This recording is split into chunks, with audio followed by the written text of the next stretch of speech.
Salut à tous, aujourd'hui je teste et déballe une imprimante 3D. Si vous êtes nouveau, je vous conseille de vous abonner à la chaîne YouTube et de cliquer sur la cloche de notification pour recevoir toutes les vidéos, c'est très important. Et moi je vous laisse avec le déballage.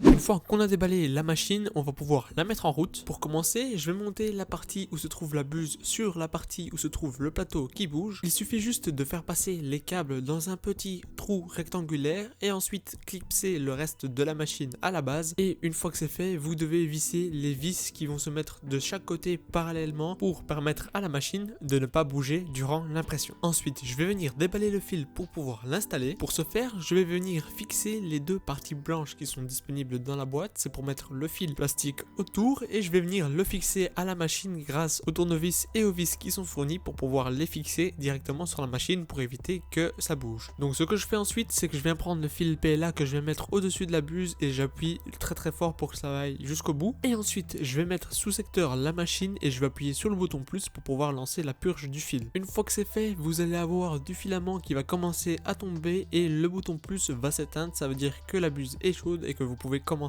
à imprimer. Bien sûr, avant d'imprimer, n'oubliez pas de mettre à niveau et de régler votre plateau avec la buse afin que votre buse soit parfaite pour l'impression et qu'il n'y ait pas de rature. Ensuite, j'ai eu quelques problèmes. Dans la boîte, il vous est fourni une clé USB avec une microcarte SD pour pouvoir installer tous les programmes de l'imprimante et pour vous pouvoir mettre tout simplement les fichiers sur l'ordinateur et puis sur l'imprimante. J'arrive sur mon ordinateur et là, je ne peux pas ouvrir les fichiers et les logiciels qui sont disponibles sur la clé USB. Du coup, j'ai dû aller moi-même télécharger un slicer, donc c'est le Cura Slicer. Sinon, je ne pouvais pas ouvrir mes fichiers 3D sur l'ordinateur. À ce moment-là, j'ai eu encore d'autres soucis. Une fois que j'ouvre un autre fichier que ceux qui sont déjà proposés dans la microcarte SD qu'ils m'ont envoyé, le fichier s'ouvre correctement, je peux l'éditer, etc.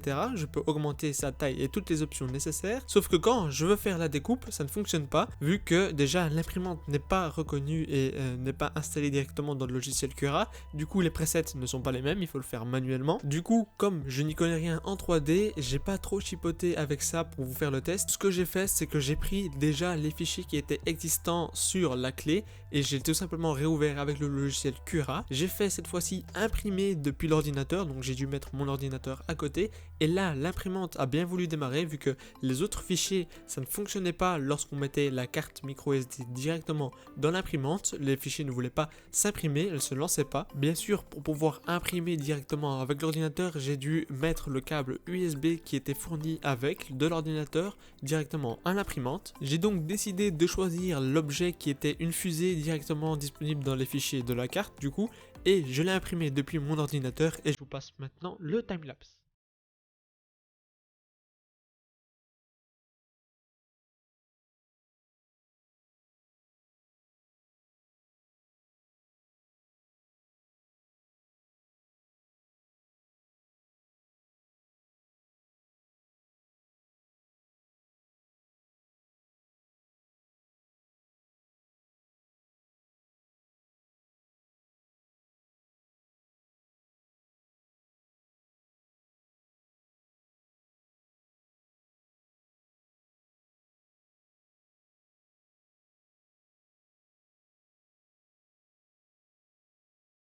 Ce qui est bien sur la machine, c'est qu'il y a un plateau qu'on peut venir retirer qui est aimanté que vous pouvez plier pour que vous puissiez directement enlever l'impression que vous venez de faire. Vous voyez que sur mon plateau à moi, il y a pas mal de dégâts vu que j'ai eu pas mal de problèmes avec les premières impressions vu que je ne savais pas comment utiliser l'imprimante. Donc voilà, une fois que j'ai fini l'impression, voici ce que ça a donné. J'ai laissé les paramètres de base durant l'impression, donc je n'ai rien touché. J'avais juste mis le fichier et lancé directement l'impression.